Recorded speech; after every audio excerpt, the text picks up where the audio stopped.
Hola amigos, bienvenidos a Spanish with Ady. Today we're going to talk about descriptive adjectives. Some examples of descriptive adjectives are the words delgado, bajo, alto. Adjectives are used to describe nouns and pronouns. En español, adjectives can be feminine, masculine, singular, or plural. Adjectives ending in O, the letter O, change to A, the letter A, to indicate feminine gender. For example, the word generoso changes to generosa. We add the letter S to indicate plural. Let's use the word abuelo as an example. Abuelo means grandfather.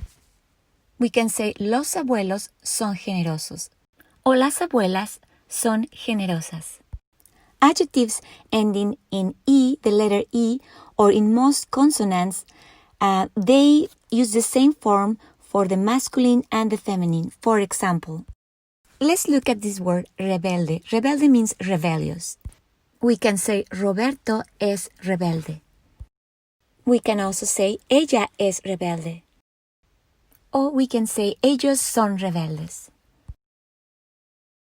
Just remember, for adjectives ending in E, the letter E, we add an S to make them plural. For adjectives ending in a consonant, we add ES. For example, interesante, interesantes. Intelectual, intelectuales.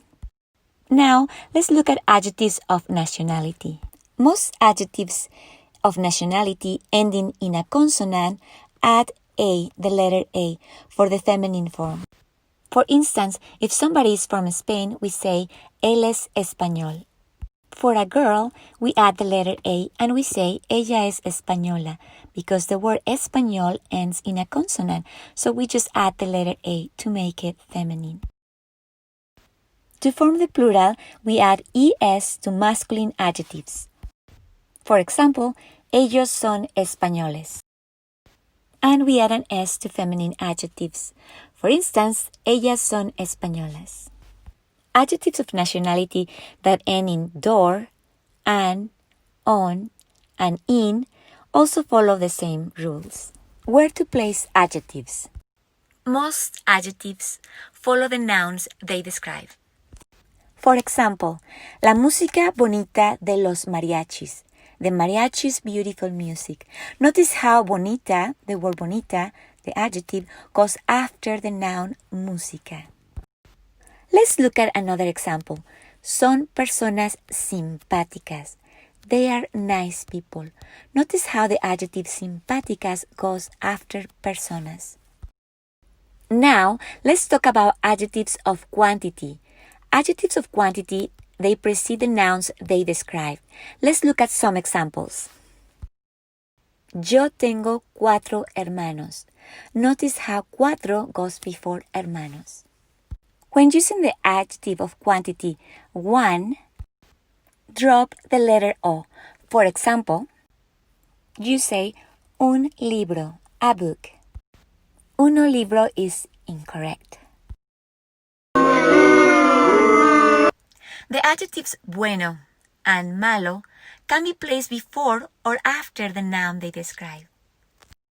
Bueno means good y malo means bad. Jorge López es un cómico bueno. Notice how in this case bueno is at the end of the sentence. Bueno is located after the word cómico. We can also say Jorge López es un buen cómico. When the adjective bueno is before a singular masculine noun, the O is dropped and we have buen. Él es un buen cómico. Let's look at the adjective malo. We can say, él es un hombre malo. He is a bad man. We can also say, él es un mal hombre. Also notice how when we use the adjective malo and is before a singular masculine noun, we drop the letter O. The adjective grande can also be placed before or after the noun it describes. We can say, es una casa grande, it's a big house. We can also say, es una gran casa, it's a great house.